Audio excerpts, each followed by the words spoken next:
This is Fam Electric Ghost, and we're live on the air with Keri Nola. And welcome to the Fam Electric Ghost podcast. How you doing tonight? Thanks for having me. I'm doing really well. Yeah, Oh, looking forward to our chat. it's always fun to talk to new people on the show. Your first time on the show today.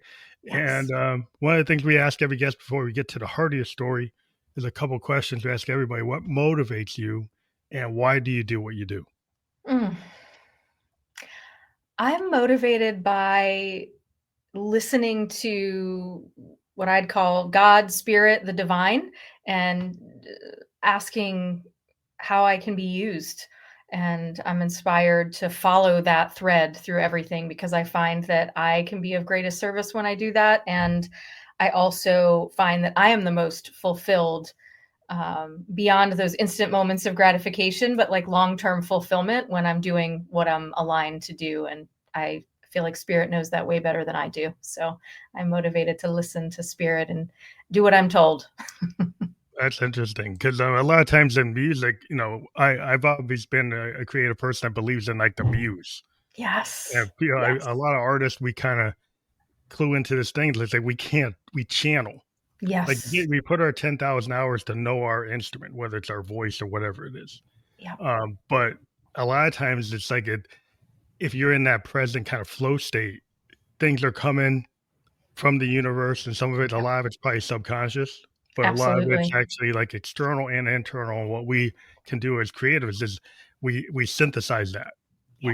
We kind of take the internal and the external and find a way to make something new with our Yes. spin on it. And I think that's interesting when people are able to like get into the ideas like of clearing abundance blocks and opening up what's meant to be. Because a lot of things are blocks, Mm-hmm. in terms of like people get into a creative block, people Yes. get into like a writer's block, people get into procrastination kind of block. So how do you get beyond that? And it seems like that's your wheelhouse, right? Absolutely. I think what we call blocks a lot of the time are really just us not having the skill cultivated to be able to do exactly what you just talked about. How do we tune into the channel of what we are wanting to flow with? So if I'm wanting to tune into the channel of abundance, how do I do that? Well, one, I need to know what direction I'm moving in. I want to be online with abundance. I want to be online with clarity. I want to be online with health or whatever it might be that we're trying to open to. And one of the things I've discovered is that relaxation is the most powerful pose for receiving anything, whether Mm. that be a creative download or money or a relationship or a shift in our health or some aspect of what we're experiencing in life. And I don't think we do a good job of relaxing in this culture. We're always go, go, go, Yeah, hustle, get it done. And that is not a very available position. If you think of that, I like to think of it like, are your hands open or closed? And when you're in go mode, running all the time, how open are yeah, you? Like, yeah. A lot of times we're in like a fight or flight. It seems yes, like a lot of times we're going towards safety and we're so rushed. And I've always exactly. been, very much into like Victorian looking glass self. Like the Victorian Yes. poets had this idea of the looking glass self. Mm, And a mhm. lot of times people get into this like the idea in music and jazz fusion, there's this idea of like there's no bad note, there's an opportunity. Mm. So there's a lot of pressure when you're a musician to try for perfection. But Yes. when you get into like improvisational jazz or fusion or modal jazz, these musicians are at the level of any classical trained musician. They're at the top. They understand their instrument like anybody, Yes. but they're willing to go beyond Mm. like what's on the page. Like they're willing to actually change or evolve the piece Yeah. based on the feeling at the moment or Mm. that is a hard thing. I've dealt with the classical musicians that we try to put them into that kind of modal jazz, and they're looking for somebody to tell them what to do. Yep. And we're like, you just got to feel it. It's like you don't feel it. Right. And that's, I You- think, the you- difference between an amateur and somebody further along on the path sometimes is I think of like kindergarten, we're taught color inside the lines and 1 + 1 = 2. But then as you graduate and move along the path, you start to discover, oh, it gets kind of fun to color outside the lines and we can create something new and different. But in order to do that, perhaps we have to start somewhere, and that's usually with those boundaries and structure and those Yeah, you have guidelines. to learn But the rules before you can break them. Like, yes. you have to like, you're in the canon of Yeah. learning, like, your scales and learning all the music theory, and you Yeah. learn, you learn classical music, you learn, like, stuff that's in the canon. But Mhm. then once you get control of your instrument and you understand it, you understand everything about it, Yes. then you can break it. That's the same thing with scientists. Scientists will Mm. go understand there's a theory Yeah. and then challenge that theory until the point where they actually break it. Like, I'm in software engineering. We always Mhm. challenge, like, the core fundamentals Yeah. so that we can actually go and change the foundation. I So love you that. see in IT, like, we're continually evolving at exponential rates Yeah. because we challenge the canon. Say, Mm. what was the canon in the '70s is not the canon now. Like, Yeah. we keep on changing it Thank all the goodness. time. Yes. It just that the floor keeps on shifting. It's not the same floor.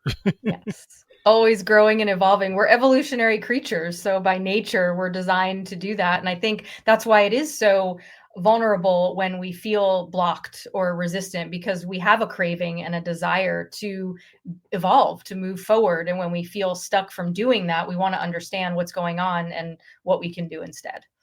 But sometimes people have a lot of comfort in the norm, in the kinda in the social mores, is like, I wanna stay within the expected behavior.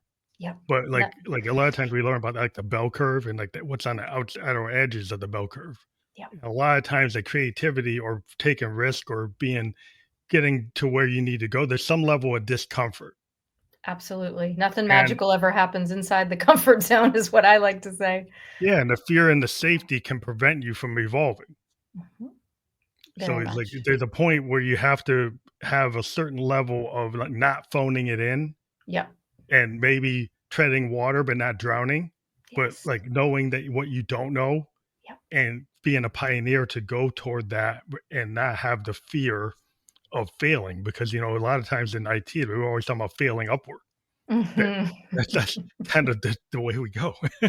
For sure, and I had a mentor once, and I really loved, what he said. It was like, "You wanna move to the point of being stretched without breaking," and I think that's what you're speaking to here, is we don't wanna collapse into the fear, and if we push ourselves too far to that edge and we're terrified, then often we get paralyzed and we get, like, pulled back into our shell for safety, but we wanna push far enough that we're stretched into, like, okay, I might be a little shaky, but I can try this. And oh, look what I found in that spot when I was willing to stretch in that way. And the mindset of abundance, because I think a lot of times people will talk themselves out of abundance. People, Yes. like, you get into the mindset of musicians, it's like the starving artist type of musician. Oh yeah. They will say, it's like, well, I'm like, if I make it, I sold out. Yes. So then the idea of abundance is like antithetical to the idea of creativity, but that's not necessarily true because look at Prince and Miles Davis. They were successful and they were experimental and they weren't starving artists. Right? Absolutely. You don't have to be a starving artist to push the envelope. You don't, and a lot of the times, when your own needs aren't being met, it affects your creativity because you're living in feast or famine, you're living in a nervous system that is compressed and frightened, and that doesn't really lend itself to being infinitely creative and really being able to touch the edge of your potential and what you came here to create. So that story really doesn't do anyone any favors. You having more helps you to be able to produce more, create more, and give more. And I just saw a meme yesterday and I really loved it. It said, ask for more. The universe isn't on a budget. I thought that Yeah. was so fantastic. It's like there's enough to go around. And that's how I define abundance too. It's how we relate to the enoughness of life. This story of scarcity and not enoughness. And of course, many of us have experienced times when we were under resourced or we didn't have as much as we wanted. And we can find the abundance in the breath of every moment. And we can give ourselves permission to not just have more, but have more of what is meant for you to have.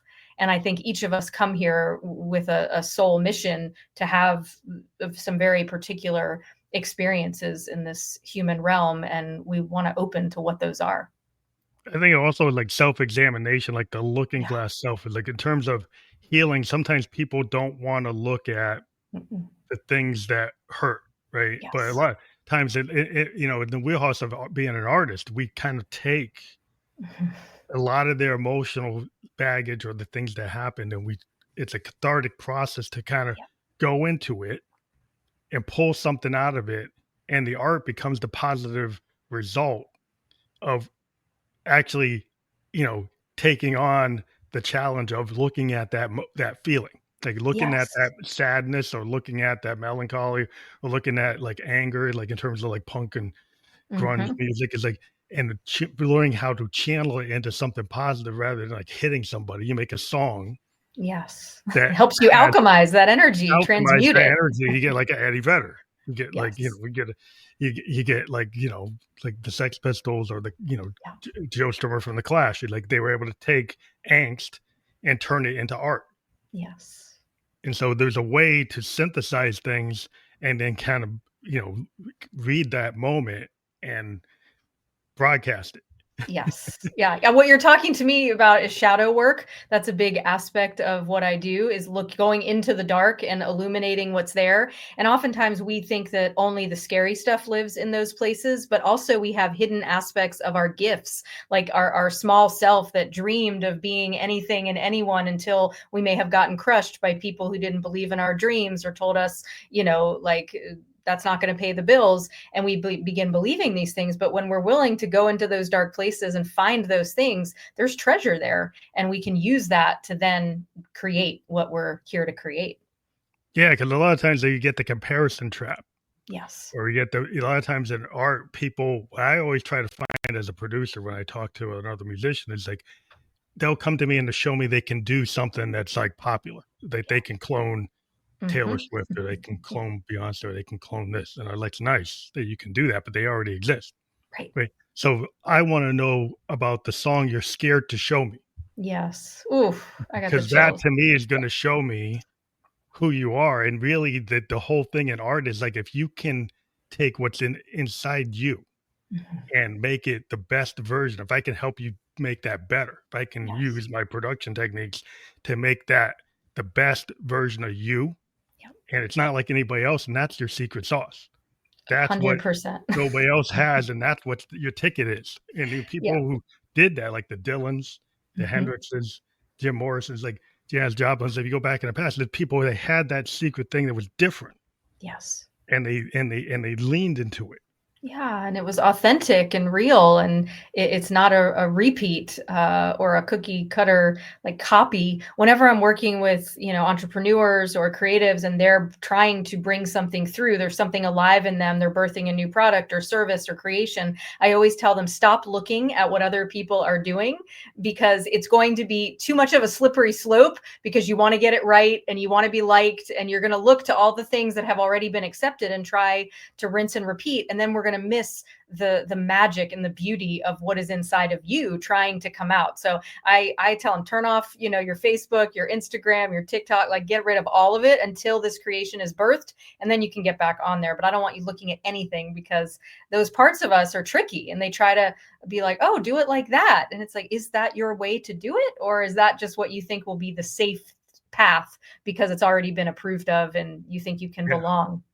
that's the problem with like a lot of social media today with the young people. Yeah, the Yes. thing is like, is it the number of views? Is it the number of likes? Is it the image you see from some influencer Yeah. that's telling you that's the way to be? Hmm. I even saw my daughter showing somebody was talking about like people's I don't know, appearance, and it was basically judging appearance and saying like giving like an eye to like these young people, telling them what was like the acceptable appearance. Mm. I thought it was very destructive Yes. to limit what people's expression in terms of what is acceptable is like, well, this is your idea of what's acceptable, Who and defines just because that? yeah, if Who you have gets a to million decide? yeah, if you have a million views, is that suddenly all the young people under 15 are thinking that's what I should be? Yeah. That is very destructive to because if you're outside of that, then what? You're not in the in crowd. Right. Yeah. Yeah. So there's terms of like healing, and one of the things I was looking at, like you like to be known as like a shadow mama and a holder of healers, and your superpowers like in that kind of alchemizing Hmm. those things. and the idea of like distorted consciousness. So Yeah. maybe you can talk about like how do you kind of take people out of that distorted consciousness? Well, one, they got to know that they're in it. So we have to find those stories and aspects of life that they're thinking one way about. And usually there's some truth in what we believe.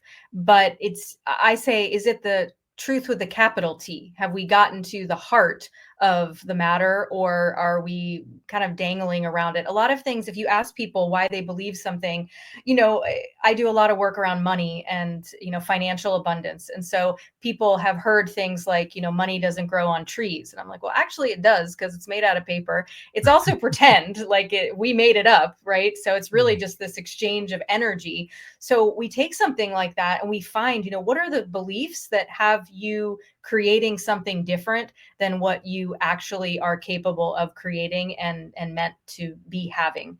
And people are mind blown. I have a money date journal. It's a freebie on my website, and I love hearing people's journey of moving through this. And I invite them to date money every day by answering these questions like, money, I'm happy when we do this together, or money, I feel angry when, or money, I'm sad when. And there are these links I discovered between how we feel toward money and how we feel toward our original providers, typically mom and dad or grandparents, whoever raised us. And if we had any unmet needs, or we couldn't count on our providers for being there in the ways that we needed, emotionally, physically, financially, spiritually, mentally, then we have projected that on money as an aspect of provision now. And we got to clean that up. So, first step is identifying it. And then, there's lots of ways that we can clean that up, doing shadow work. Sometimes acknowledgement is enough. It's like, oh, I didn't even realize I was thinking that. And we create a new construct, and they begin to imprint and root that in themselves. And that's enough. Other times we need to look for the trauma that led to that, and we need to do some trauma alchemizing. I do a lot of energy clearing and shielding work at a more spiritual level. So, I don't believe in one size fits all healing. I think we're all unique. And it just depends on what got them to this moment. And then like earlier I said, I listen for the healing path that is required. And I've got a lot of tools to choose from, being in this field for over 20 years. I was formerly a psychotherapist, and retired my license, but you can't take the therapist out of the woman once it's in there. I kind of look through that lens at most things. I think it's interesting. A lot of times, people are kind of programmed Very based much. on like their early childhood, and if they were in a situation where they were like they're wanting, like they're in poverty, like if their Yes. parents or their grandparents have kind of been stuck in a cycle, Yep. it's kind of what they expect. Because like if you're stuck in that subculture, right? If you're stuck in the inner city or stuck in Appalachia, Yep. if you're stuck in some, you know, Soweto, like Yeah. until you can find that you could get out of it, you're going to tend to kind of reflect the macrocosm around you. Yep. And until you can kind of step out of it and see that you actually could break a cycle, Mhm. then you can kind of get, sociologically, you can get trapped in that cycle. Very much. And that's not only like their own experience, but I see a lot of people very confused as to why they are the way that they are, maybe around finances or love or health. And oftentimes we look back into the ancestry, and even if they didn't consciously know that their family didn't have that much, or they don't consciously know that somewhere in their lineage there were these patterns, they're still imprinted in the psychological field. And we continue to generate those until those patterns are identified and completed, and a new trajectory is made forward. I like people to do a journaling exercise, and it's just simple. It's I am someone who, and then you complete that with this free association of like I'm someone who can't have what I want, or takes a long time to get my needs met, or I'm not worthy of this, or whatever it might be. And there's both like light and shadow aspects of that, and some of them are true, and some of them are just really distorted perspectives based on old experiences or history. So that's another way that we can clean up our consciousness and say, what would be truer? If you were to choose that statement, I am someone who can heal these old wounds and have what I want, have what's meant for me. That's interesting because I'm a Buddhist. I practice like Nichiren Daishonin Buddhism, and this idea of like affirmations when we're chanting and just kind of Buddhist philosophy. If you have affirmations that are positive, it's kind of law of attraction, Hmm. then that will tend to kind of self fulfill itself. Like you will be on that path of that positivity is going to continue to be like your frequency, or you'll radiate with a frequency, it'll bring you toward those affirmations. So Very if you much. believe you're going to be successful, it's like if you start the day saying, "Well, this is going to be a bad day," then you're probably going to radiate in that frequency of that bad day and be in the bad day, and then find everything that confirms you're in the bad day. Yep. Versus if you think like, "I'm going to have a great day, I'm going to win, I'm just gonna kick." But Yes. Let's uh, go. then that mindset, some people feel like, well, why is that person feel like that? That person's like too much. Well, it's like if you're not your own ally, Hmm. you're not your own cheerleader. It's like who else is gonna do it? Yeah, this world is going to be a bad experience if you don't have your own back, that's for sure. And then you also attract other people who mirror to you that you don't have your back, and they won't have it either. But as we realize we're worthy of having our own back and we treat ourselves as such, we begin to filter out the people that don't meet us in that way, and we attract the people that will. And I practice what's called mature manifestation. You brought up the law of attraction, and I love that. And some people like want things from their ego, like, oh, I want a nice car, or I want whatever I want. And I like to ask, what is meant for me? What would God have for me? And when we can line up what's for us and what we want, that's the sweet spot.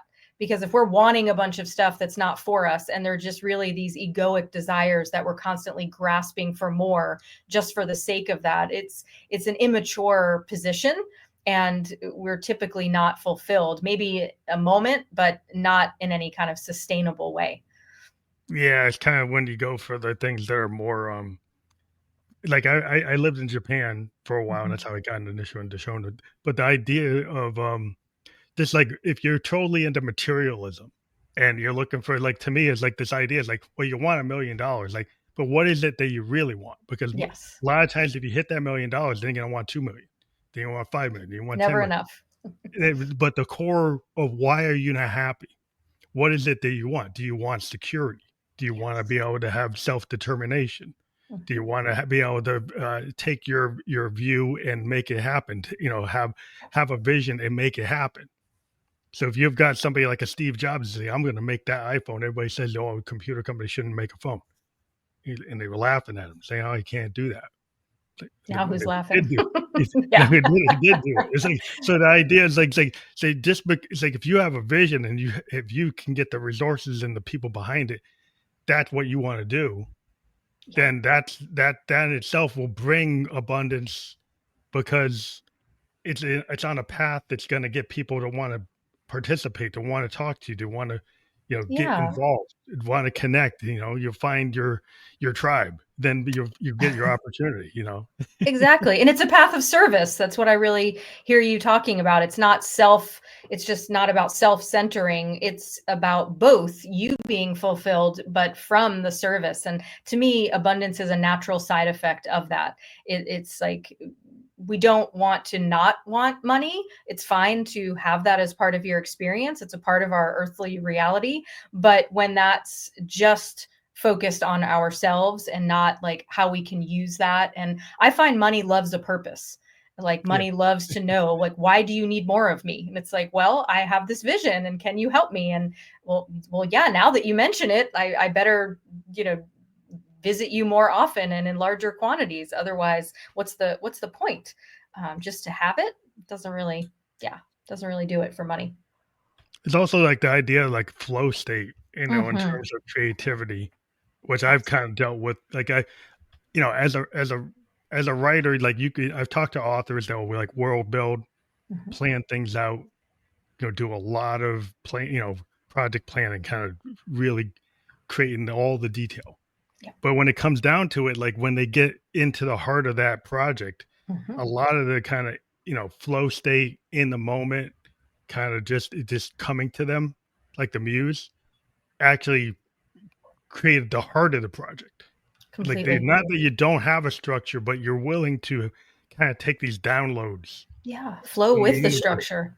and not be like if it comes to you, you don't like wave it off. Yes.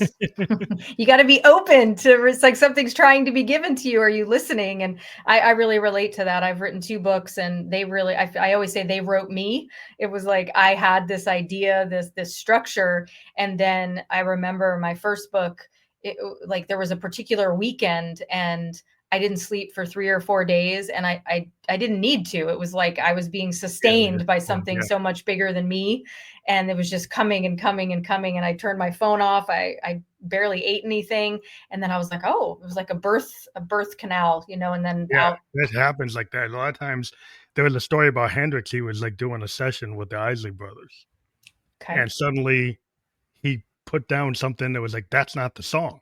And he said, "What are you doing?" And he said, "What? Yeah, the universe gave me this, and I had to put it down." Mm. And he was known for just like getting these kind of downloads that would happen. This thing, something would just happen. He'd be like working as a sideman before he became you know, his own project, his own thing. Yeah. He was a side guy. He was playing with Little Richard, all these people. Mhm. And that would happen. He'd end up getting in trouble because people were like, "What are you doing? You're not doing the job. The job is to do my song." And even this other song would come in. It's like, that's not what we want. But eventually, because that kept on happening, he got put on a path that like he ended up having his own unique sound. And Yes. and eventually somebody heard that, like a guy from the Animals from London Mhm. heard him and said, "Whoa, we need to tap into this." And then the right person heard him, and then boom, the opportunity. But his behavior did not change when those downloads happened. He kept on doing that. Mm. Now, immediately, he sometimes would lose a job, but in the like further down the line, doing that actually got him his success. Yes. That's to me is so admirable. It's like, what are we in service to? Are we answering to that higher calling or are we answering to a lot of our systems are very broken and they're very controlled and like life force energy and creative flow doesn't work like that. And when you know that and how beautiful that he stuck with that because how much incredible music he gave to us. So Yeah, I yeah. think sometimes you have to know, like, if you're in an organization and like you go to the meetings and nobody ever listens to your ideas, and then it's like, okay, well, I'm a square peg in a round hole. Hmm. Sometimes you have to know where to move. Like Yes. and I've been in that situation where it's like, I used to work for these big Fortune 500 companies. Now I'm with a Mhm. smaller company that's Yeah. more agile, Mhm. that's willing to listen to ideas. Mhm. And I just found it's like, well, I found my tribe. And sometimes you don't listen or actually read the room. Mhm. Like like sometimes you have to read what's going on and say, well, you know what? Am I actually in the right place? Yeah. Well, that takes me back to some of our earlier conversations. It's like when we're living out of fear, desperation for resources or for a clout or to move up the ladder in whatever setting has us ignoring those kinds of things. Like we have to be willing to walk away in order to like trust that that next thing is going to get us where we're meant to be. But that's tough when we're living in fear. So that's why it's really important to face those fear stories and do that work. Yeah, because fear and scarcity, and I think people go for safety. So you might stay in a toxic workplace Mhm. because you know you're going to get that check, Yep. right? And that's something that's known. But your soul is not satisfied, right? Your heart is not satisfied. Yep. And so, are you really living up to your full potential just because you're meeting your requirements for your mortgage and your food bill, but you're not really happy? Yeah, I call that expensive money. That's not free to be. You might be getting a paycheck, but it's not free. It's really expensive at the soul level, and it will eventually cost us our health. And when I wasn't willing to walk away from my psychotherapy practice, I built a healing center in Central Florida and maintained it for over 10 years. And I got really sick. And I Mhm, couldn't understand why. Medical doctors couldn't find one thing going on, but I literally felt like I was going to die. I couldn't get up off the floor, heart palpitations, couldn't eat, no appetite. I'm like, what's going on? And one of my spiritual teachers said to me, "You are dying. It's called an ego death. What aren't you mhm. facing?" And I said, "Oh." And I was hearing it, but I was ignoring it every step of the way. It was like, it's time to retire. It's time to retire. You're done with this. But I always saw myself as being old and gray in my therapist chair, serving my clients. I loved it. I was good at it. I was making great money. I couldn't see the problem. On paper, it all sounded good, but yet Mhm. there was another call on my life. And as soon as I retired and answered that, all my symptoms disappeared. My life got exponentially better. There was more wealth financially, health wise, relationship wise, service wise. It got better than I could have imagined. But that required me to do that terrifying thing. You Yeah. know, It's kind of the thing took with me two Bowie. years to listen. Bowie used to say like he didn't feel like an artist unless he was treading water a little bit, Yeah. and he would change Mm, and change where he didn't have to. Like he'd go from like his famous Ziggy Stardust, right? A lot of rock stars would have just stayed in that because that was working. yeah. And then he would go and change the personas, and sometimes they did not financially pan out. The Mm, different personas he would come up with would not always equal what he had done yes. before. But he was like, I need to do it because I need to, grow Mm, as an artist. And that's always a hard thing because people will be around you. They were like, well, you're not bringing in the money you brought in last time. mhm. You're not hitting the fame numbers you got last time. You're not on the chart where you were last time. Say, but I need to actually do some building. Mhm. And this is where I think some people don't understand. It's like a wave, like Yes. it goes up and down. And so sometimes it's not Seasons. always going straight up all the time. Sometimes there's a little dip because you might need to learn something. Yes. And you're not always going to be like at the top of that thing you're trying to learn. Yeah. Yeah, there's seasons for everything, and we don't we like that up trajectory, or we like the expansion, but we don't like the contraction. But if you think of it in terms of birth, the contraction is what builds the energy to allow for the expansion and that new life to come forth. So when we get to that point, I'm not there yet, when we can appreciate the expansion as much as the contraction, we're a lot happier, because we're not going to avoid those places. And it doesn't mean anything bad or wrong is happening. I think that's another distortion that we have. It's like, oh, it's bad when there's less money, or things slow down, or there's not as much flow. But it's just a part of life. We're not ever always doing one thing or moving in one way. Yeah, it's like you were talking at the beginning. It's like some people need to fill the space Yes. with like noise, right? Or activities and don't take the time to actually kind of be quiet, like, Yeah. or be in the quiet, be in the silence. Mhm. And in music, we have this idea like sometimes it's like the silence between the notes. Mm. And we can get crazy, add all these layers. Where right, and then it's like, but the thing is, it's if you have more silence between the notes, then the notes sometimes can mean more. Mm. And so some people don't feel that they have to fill up that space. But Yes. are you filling up the space with anything that's actually saying anything? Or are Right. you Is just that filling it up valuable? And to do it? yeah. Is it Without noise, or it is it void is music? it discordance? Is it not does it not even really fit? Yeah. As like if you actually let time, to actually hear your partner or hear what somebody's saying, Yes. but people don't, we live in such a quick speed kind Mm. of based world. Like, do you actually take the time to understand what is happening Yeah. and process it before you go and try to make a move? Mhm. Yeah, sometimes we're so on autopilot, we don't even there is no pause. There's just the next thing, the next thing, the next thing. And I mean, the word maturity is one of my favorites, because these are things you only learn through experience and trial and error, and also history. It's like you can look back and see that, oh, last time there was a pause, on the other side of that, something incredibly beautiful happened, or this other opportunity opened up, and we start trusting life a little bit more.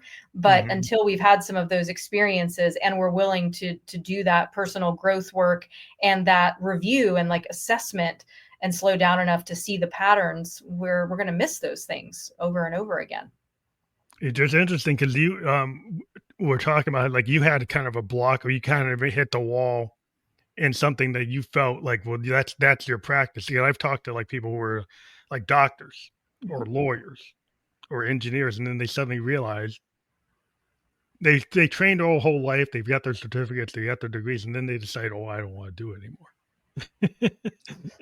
So that's very like world shaking because like if you've spent your whole life training to Yes. do X, and now you're in X, and now X is not what you thought it was, and Yeah. it's not actually solving maybe the problems you thought it was going to solve, and maybe there's something else going on.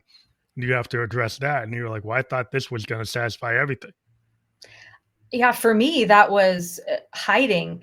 Like, I am really meant to be more visible, and I was using my gifts, but on a very small scale compared to what was being asked of me or what I'm here to do. So I was hiding in this office, and there's only so many hours in the day. So even if I was seeing, 20, 30, 40 clients a week, which I wasn't, typically 25, to 30 clients a week, it's like that's it. There's a glass ceiling. You're not going to Yeah, be able to, whether it be make more money than that or help more people than that, was really where it was at for there's me. limitation in And terms of what you yeah, can actually do. Yeah, because if you go into a wider like space, like if you're into a space like where I can actually reach way more people because I'm actually outside the office. I'm in the ether. I'm in the ether, right? yes. Or I'm on a stage somewhere giving a talk, or I'm doing a webinar, or I'm going to these like conferences, or I'm connecting with people on a global level. Because it's like I always go by sociology, like microcosm, macrocosm. Like Hmm. if you're in this like microcosm kind of niche, well, you're kind of locked into that. But if you can go outside of that, you could go and affect things way beyond your neck of the woods. Very much. And I'm not exchanging time for money nearly as much anymore. I mean, now it's like I have a membership site with it's infinitely scalable, and I have products that are digital and virtual that people can download and benefit from while I'm asleep.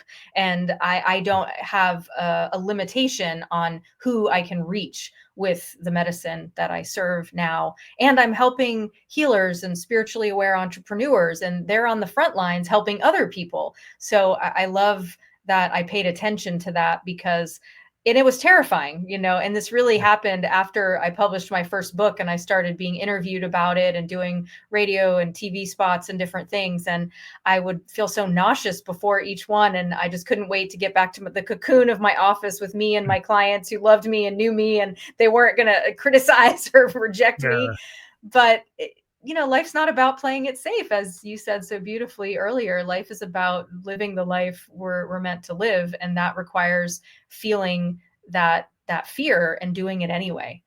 yeah. And baby That's a hard. steps in that direction. It is hard. Yeah, Easy. that's the thing because you talk to a lot of like, I go back to like artists. Is like a lot of artists agonize about the moments before they go on stage, Yes. and even though you see them in their stage self and they look supremely confident, you'd be surprised how many of them are really going through a lot before they hit that stage Yes. because their stage self and they still do it, but they have, and sometimes they over time they figure out ways to handle that Yeah. in healthier ways compared to like the stuff that had happened in the 60s and 70s. Yes. But like people didn't know how to deal with that. Yeah. And it would be a real thing. And then they found like they had crutches that Yeah. usually took them away from the play, they took them away from us because of the crutches, because they didn't fully like dive into what is actually going on here. Yeah. And that's always hard to deal with that because people are like they don't want to know about your hang up or how hard it is to get to it. They just want you to do the job. Yes. It's like so transactional. It's just like, what does that have to do with this? Just check this off the list. Yeah, And yeah. that's a hard thing to kind of work through that. But once you do that, it's an interesting thing because like to get people into the podcast world, the first couple episodes they do, they're really anxious to get butterflies. They're you know freaking out. Sometimes I've talked to Yes. people who created their own shows, and it's like it was hard for them to keep on going past like that certain point. There's a certain point where then it becomes comfortable. Yes. Some people don't actually make it beyond like 10 episodes. Their discomfort level hits a level and then they drop. They just say, Yep. forget it, I can't do it. Yep. And then it's like you kind of have it's like a test. It's like the acid test. It's like, are you actually gonna stick through it and get to the other side of it, or are you gonna let that angst just take you out of it? Exactly, and do you have the support? I mean, I think all of the hard times that I went through where I turned a corner and made the hard choice, it was a combination of, like, finding that courage within myself, but also asking for help, like people who've done it before me, people who can mentor me, guide me. What am I missing? Mirror me back to that thing that I can't see. It's like if you've got spinach in your teeth, someone's got to tell you, or you've got to see Yeah, it in the mirror. and Like, how are you going to know? ask for help. Like some people are so scared of asking for help, Yes, or scared of yes. showing their vulnerability.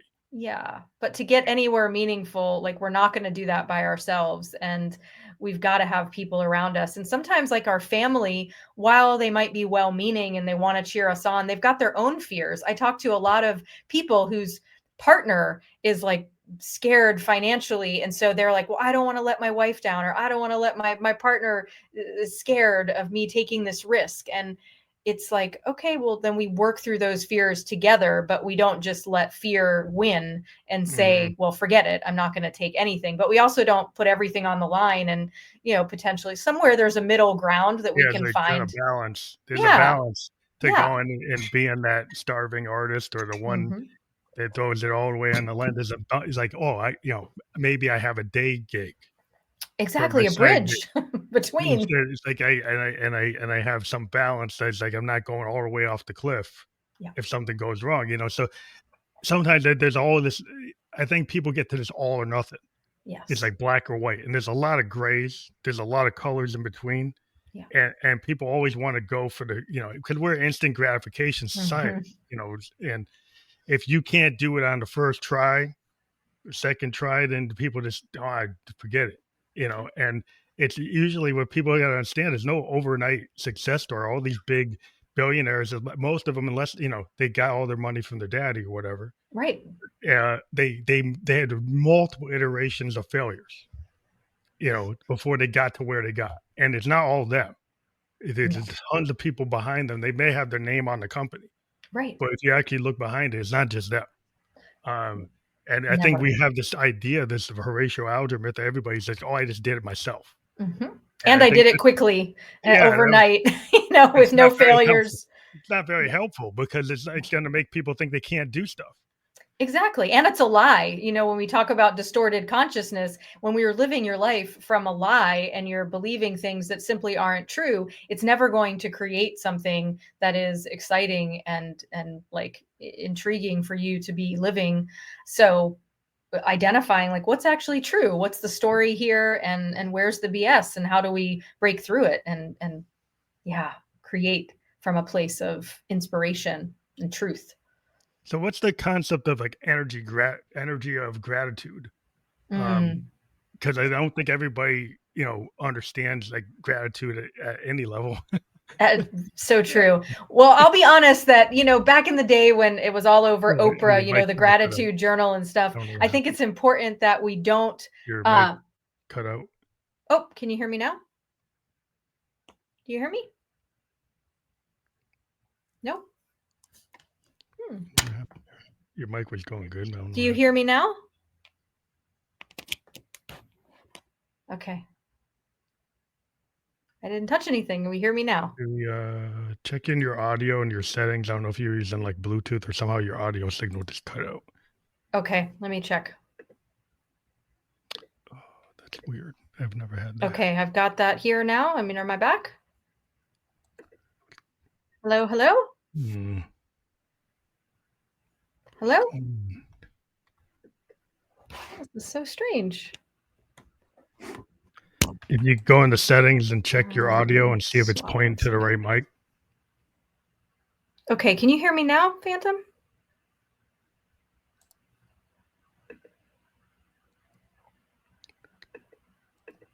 Anything Hmm, now? I don't know what happened. I'm picking a Huh. little bit more. Maybe go for your computer mic Okay. instead of your headset mic. All right. If you can hear me, did I cut out? I've unplugged and replugged in. I can hear you. Can you hear me now?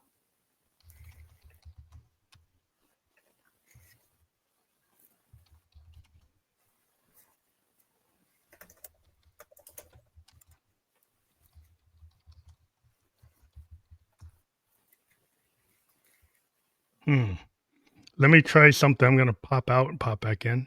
Okay.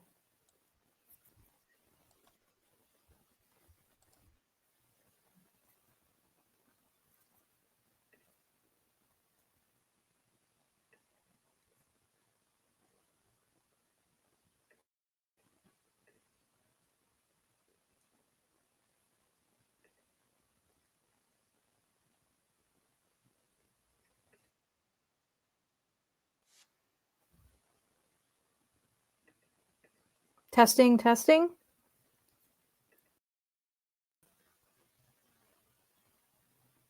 Can you hear me?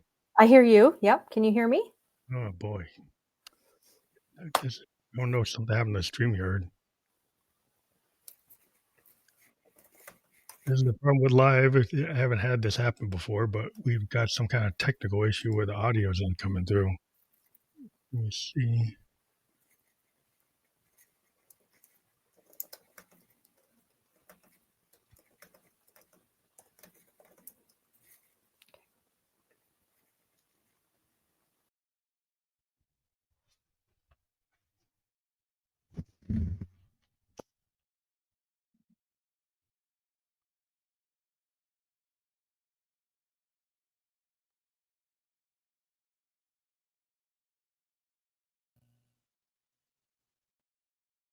One, two, 1, 2. 1, 2, 1, 2.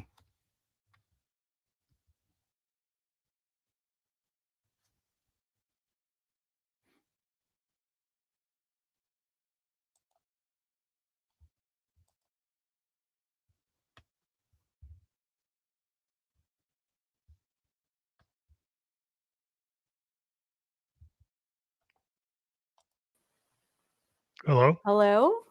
Yeah, for some reason the audio, I don't know if it kicked over to like a Bluetooth and then lost your setting or something. It That was just so lost. strange. Okay.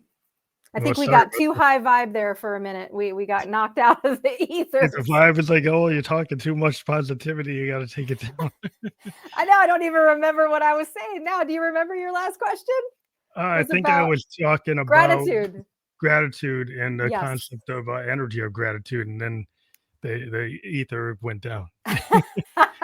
Well, this usually when that happens, it's a very important message. So I'll just say I used to have an issue with gratitude, like journaling when it was all the rage, and it was like people bypassing their real other feelings and just putting gratitude on top, like spraying Febreze on a pile of crap. So that's not what I'm talking about when I'm talking about a gratitude practice. I'm talking, and I like the word gratefulness. Like, Mhm.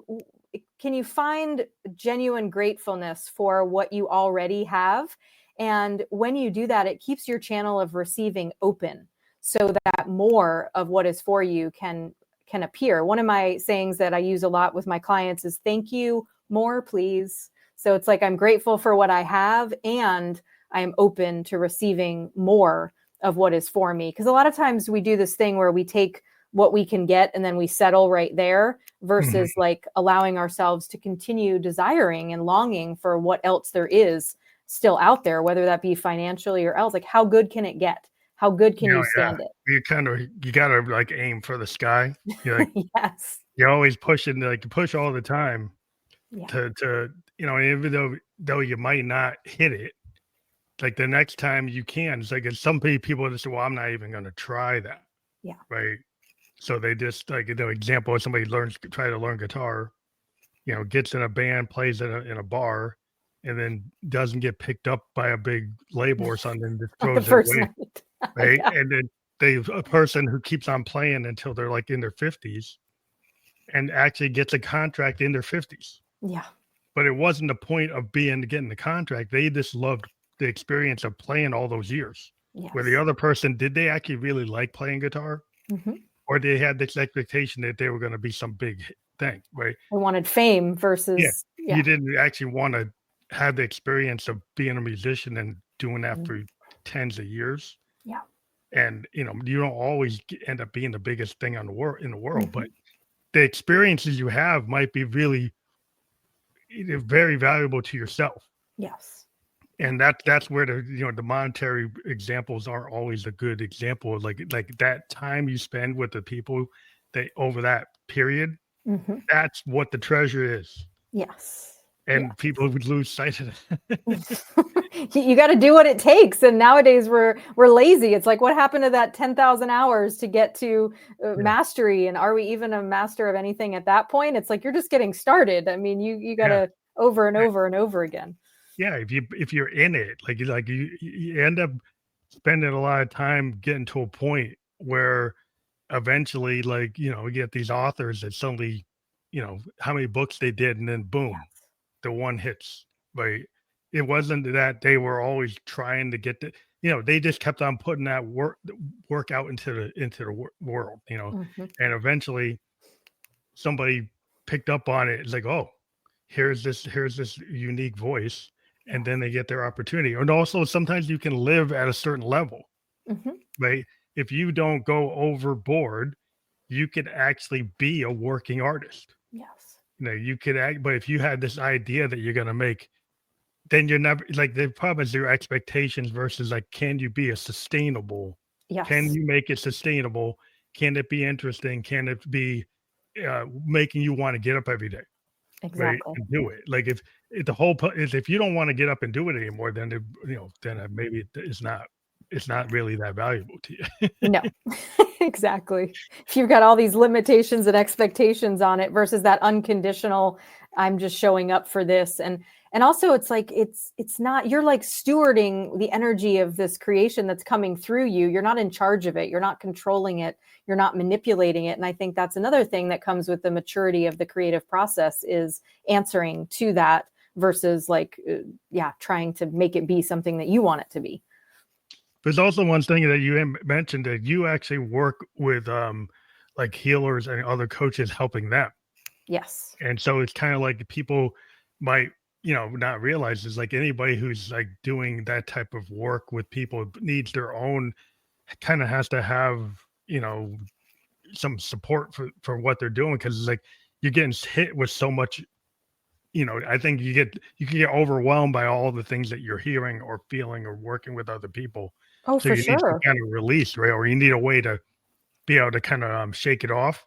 Yeah, we call that compassion fatigue is when, you're like sitting with so many people holding their stuff, you have to be able to, clear and shield your system to be able to help them, but then also be able to have your own life and let that go at the end of the day. And many healers keep me on retainer and we clear that energy on a regular basis and we talk about, what are they meant to create and what is next for them and how can they stay in right relationship to bring that forward. Well, that's awesome because I think some people might feel like, well, maybe they don't need that. Mhm. Like sometimes doctors and nurses they get burned out because they don't Yeah. realize they need to be able to Yes. shake it off and recover and have that recovery time. Right.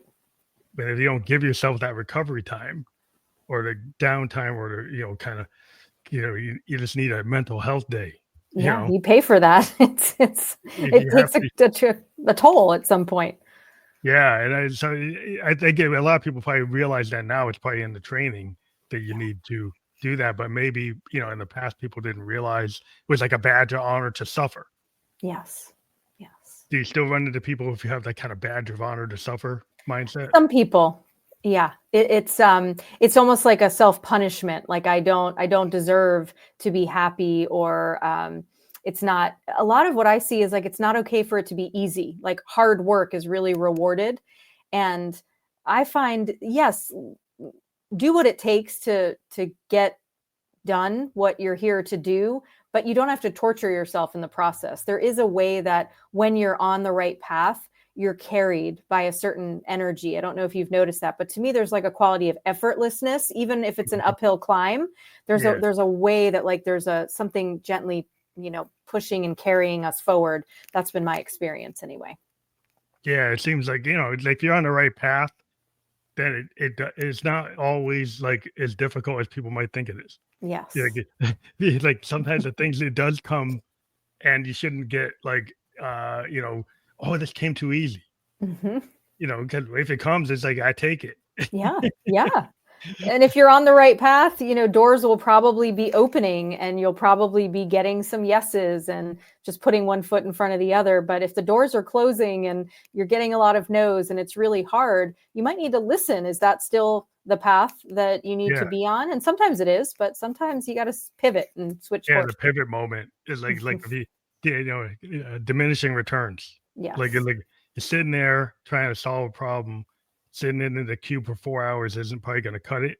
Yeah. If you actually walk away Yeah. and take a walk, you go get some tea, do Yeah. some tai chi, you do a walk in the woods, go do like Yes. talk to somebody on the phone, come away from it, maybe go back to it the next day.